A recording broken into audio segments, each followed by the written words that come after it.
Welcome to a Splice of Life Science Marketing, your go-to show for life science marketing professionals in biotech, medtech, and diagnostics. Join us for sharp, strategic conversations that turn cutting-edge insights into real-world marketing advantage. I'm Matt Wilkinson. And I'm Jasmine Gruia-Gray. In each episode, we'll cut through the hype and complexity with practical plays you can use to earn trust, stand out in crowded categories, and convert attention into momentum. Hello, Matt. Hey, Jasmine, how you doing? I'm doing really well. How about yourself? I'm good, thank you. Looking forward to this one today. Yeah, me too. Getting ready for Boston and the cold weather. So today we're going to talk about a story that resonated with both of us. Right now, while you're reading this, an AI is deciding whether your brand exists. Not in a philosophical sense, in a practical commercial one.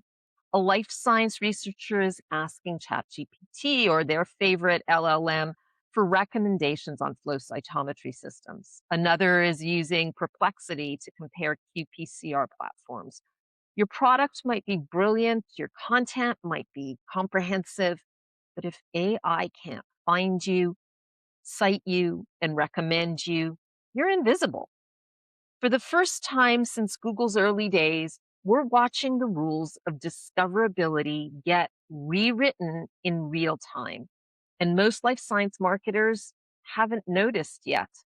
The article that you put together maps what we know about the current discoverability landscape in detail. It covers the mechanics of query fan out, which is how a single user question spawns dozens of synthetic queries behind the scenes. The economics of AI crawling versus referral. Training bots take vastly more than they give back. And you also talk about the tactical shifts required to remain visible. The core argument is that AI search is not an extension of traditional SEO. As one of our friends, Sarah Stahl, says, it's a different game. It operates on fundamentally different logic, rewards different content structures, and creates a probabilistic rather than a deterministic visibility model. The piece draws on a range of sources, including a discussion between Rand Fishkin, the founder of SparkToro, and Mike King of iPullRank. So, Matt, why should life science companies care? Yeah, please go for it. Well, the commercial stakes are real, but they're really unevenly distributed. So AI search traffic converts at extraordinary rates, about 23 times better than organic search. And that's according to Ahrefs data. Those people landing on your website from AI search currently accounts for less than 1% of your total website traffic in general. So the gap between the quality signal and the volume reality is the central tension for any marketing team deciding where to invest right now. At the moment, Google is still driving the vast majority of traffic to websites, but that doesn't mean you can really ignore what's going on in AI, because very often people aren't actually going to websites until much, much later in their buying journey anyway. It means that people are staying within the chatbot interface for longer. They're creating their own buying guides and fundamentally changing the truths that digital marketers have clung onto over the last decade or so. So I found this really, really interesting, especially from a performance marketing perspective. The B2B life science context completely changes the math perspective. When a single deal is worth 6 or 7 figures, you don't need volume. You need qualified buyers. And that's exactly what AI search delivers because they've done their homework through their favorite LLM. They've done the compare and contrast. They may use different models within their LLM, like deep research, to really go into the details. And they ask their LLM, if the LLM doesn't even offer it on its own, what it would recommend as a short list of what to buy. Yeah, it's an interesting point, and Stats from Forrester say that 90% of all B2B purchases currently use some form of generative AI to either do deep research or to compare and contrast information along that buying journey. So I think it's a really important place to be visible. But I would argue that it's not a performance channel, but it's more of one for branding. And that's sort of what Mike King says in his interview with Rand Fishkin.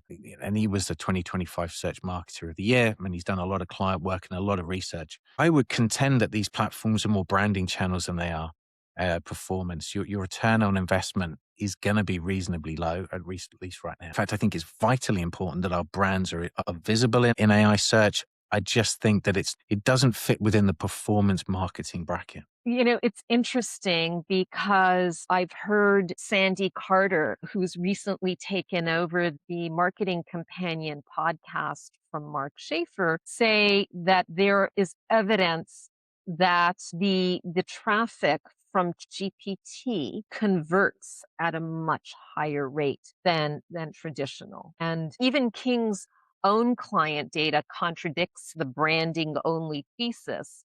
Financial services case study in his article shows that 121% increase in signups and almost 53% increase in organic search traffic from AI search optimization work. Those are performance metrics, real signups, real traffic. The iPull Rank team isn't running a PR campaign as part of that. They're engineering visibility in a retrievable system, and in the business outcomes are measurable. Those stats are very, very impressive.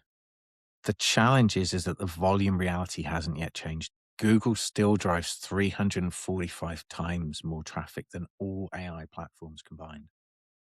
The 23 times conversion stat, it's website data. It makes a lot of sense. And I think it goes to show how important it is to be visible, because we're not able to go out and yet go sort of look at keywords. This works out a very, very different way as of being visible. Really what you're trying to do is make sure that your brand turns up in the same conversation as the search terms, the questions that your customers are going to be asking. So for me, I still think it sits more in the brand visibility bucket, but then I might be the sort of person that would put a trade show in both buckets. Brand visibility and branding is incredibly important at a trade show, but it's also important as a performance. And so maybe there's that case where it's a brand performance channel rather than purely either one or the other. It's an interesting way to look at it, because is that gray line between the two very, very muddled, if you will. If you think about what a lot of these LLMs are doing, they're making recommendations.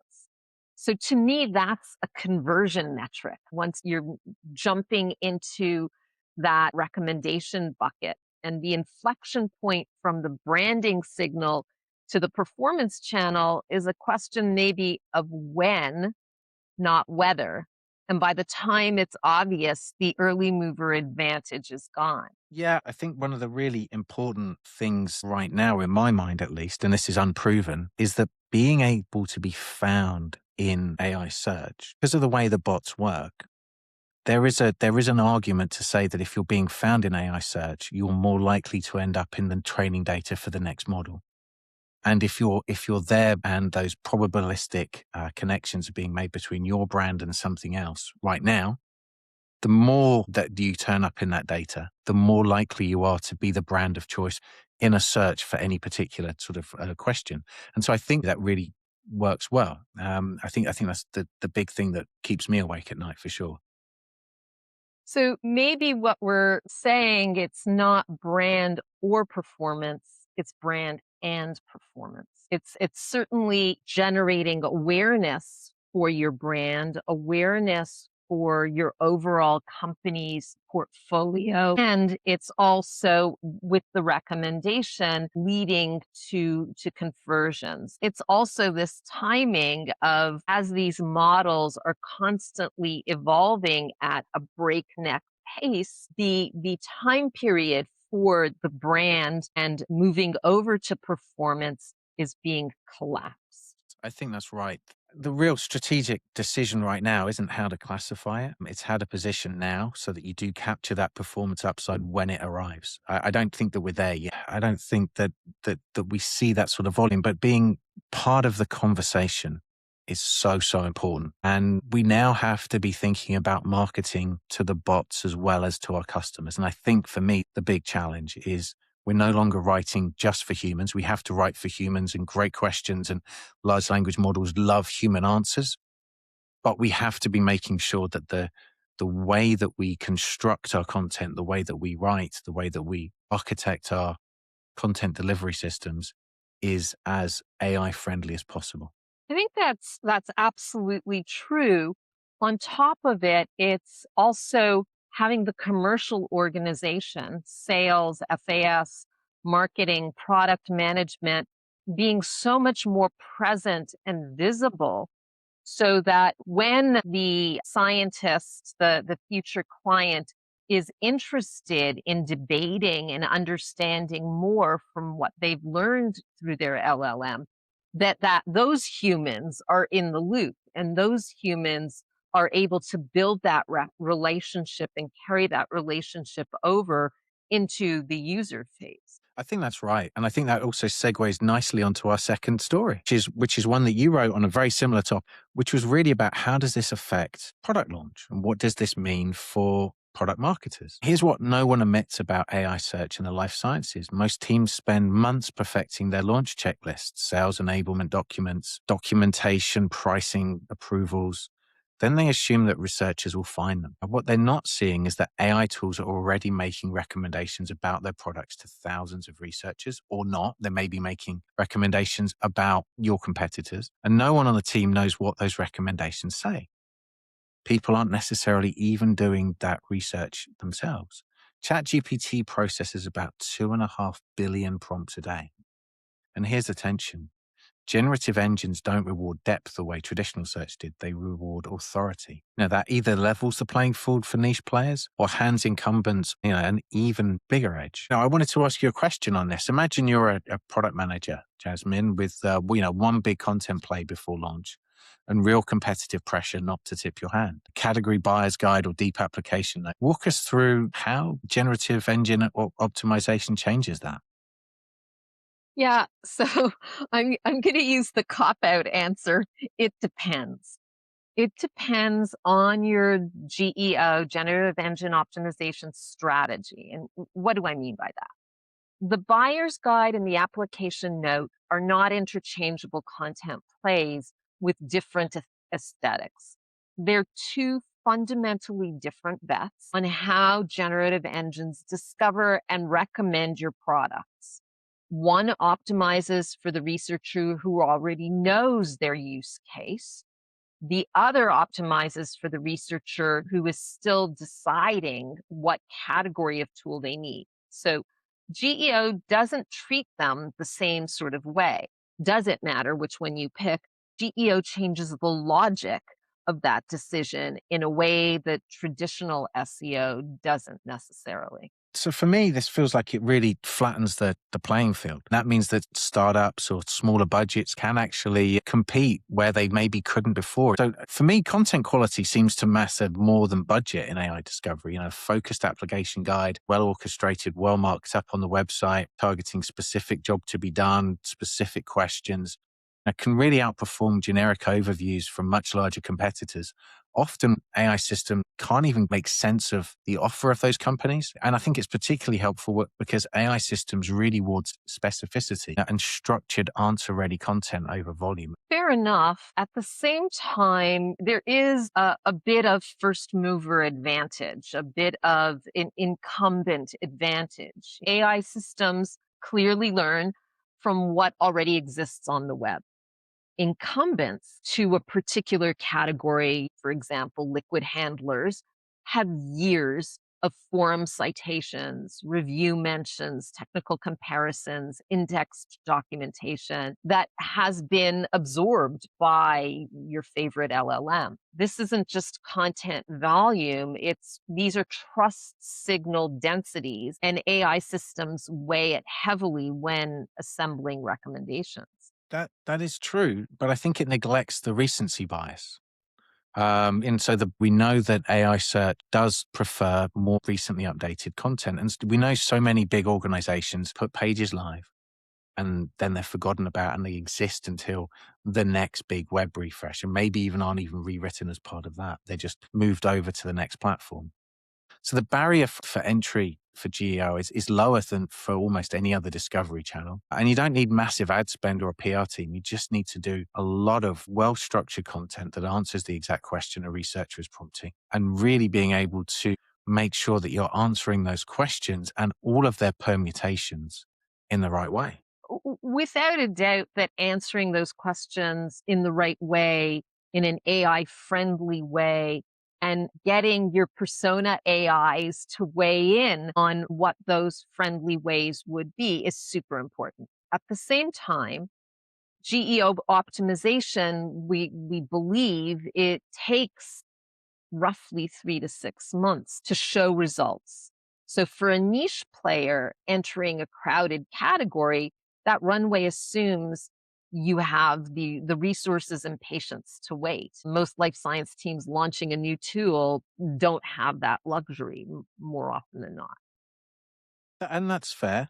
I think it also potentially changes the way that we think about product launch. Because while AIs do love that recency of content, we know that we need to be making sure that we're getting the right signals to them. We've got to make sure that our content is being spread through the networks that they search and they want to crawl. But I think it does maybe mean that we have to start thinking a little bit earlier. How do we start making sure that we're not tipping our hand, but we're answering questions about the topics, even if we're not giving information about the product itself?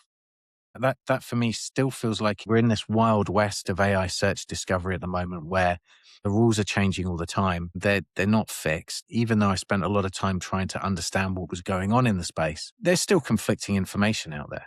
So I think that smaller players that earn AI recommendations usually doing so because they've got higher quality visitors and they've got higher quality content, and that leads to higher quality visitors. Yeah, I think you've got a point here, and this is something I mentioned in my blog post, that AI friendliness is and timing is butting up against product confidentiality in a new product development process. And I think this behooves the heads of product management to really think a little bit outside the box and build new workflows to be able to leak some information earlier on to help with this sort of 3 to 6 month adoption time for the GEO. Maybe you have your product managers on ResearchGate, on Reddit, and they're replying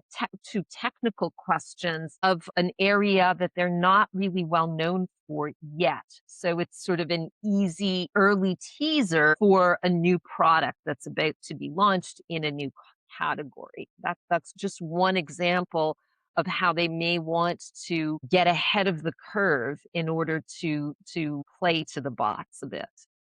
Yeah, and that makes sense. Although it can be hard for for larger organizations to allow people to go to those social media sites and take those actions, which I think plays into the hands of it being a bit of a leveler. But I think that there's a real point that's definitely worth acknowledging, that incumbents do have lots of index content and typically have bigger forum presence. They've got teams that they can deploy to work on that stuff. But it's worth knowing that index content and AI recommended content aren't the same thing. And the volume of existing content doesn't necessarily translate into quality of recommendation. But of course, the more that you're there, the more likely you are to have answered a question. So I think that there's probably a safe middle ground here.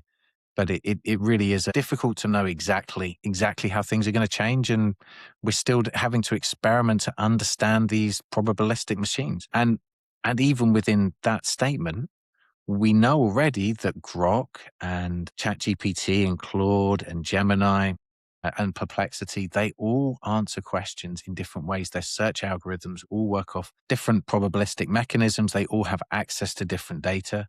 So, for example, Grok trained on an awful lot of information from X and Grokopedia, but also you've got ChatGPT that has historically always overrepresented Reddit data because of the licensing deal that OpenAI did with Reddit to get access to their data. So again, it becomes down to a bit of a training data and access challenge as to where different tools actually have access to, which bots are being blocked on which platforms. So I think this sort of lends itself to product managers, marketing managers rethinking maybe one of the tasks in their workflow. And let's say once every couple of months, spend an hour prompting ChatGPT and Perplexity, just to pick two random LLMs, with two queries. The first, the category question, your product answers, and then the specific use case it targets. And see who shows up in each of these prompts and each of these queries. And that gap between these two results in your competitive map for AI discovery, and it costs nothing except a bit of time, but it can help you stay ahead of how you want to tweak your content on your already launched products and how you might want to expand your content as you're getting ready to launch a new product. I think that's great advice for us to finish on. I think we really have to be considering AI search not just as another channel, but also treating the bots as new members of the decision-making group, new influencers that we have to be marketing to as well. And that's going to be a mindset shift that's going to take time for a lot of people. And especially because those bots are changing all the time. The bots are changing all the time, and the bots are becoming the ultimate influencer for your customers, even in the sciences. And that's definitely something we can agree on.